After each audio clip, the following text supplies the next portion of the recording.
Hauser here with the Cuffle Creek Apple Nursery.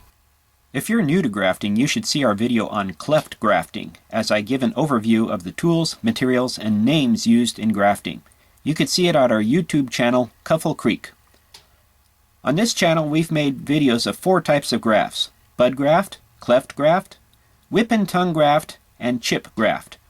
These 4 grafts will take care of most of your grafting needs.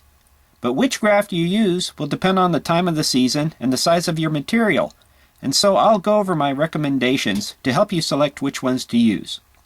A bud graft is used when both the rootstock and the scion wood is actively growing, usually later in the season when the buds on the scion wood, or budwood as we call it then, are mature.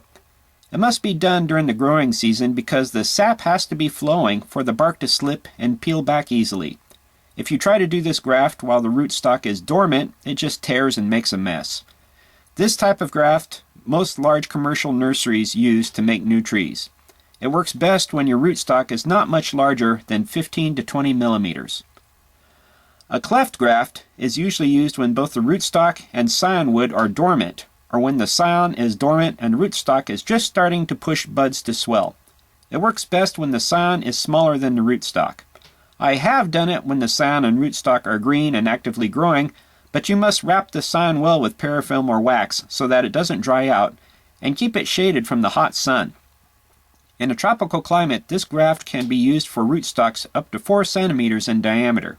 Any bigger than that, the rootstock just seems to lose vigor and just dies back. A whip and tongue graft is used when the rootstock and scion are both dormant and they are also about the same diameter.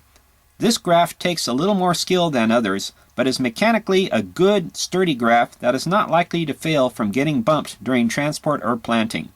It is also a very impressive one to show your friends who will think you are a horticultural genius. Finally is the chip graft, also known as chip budding. This versatile graft can be used when the rootstock and scion are both dormant, or when they are both actively growing, or when the rootstock is growing and the scion wood is dormant.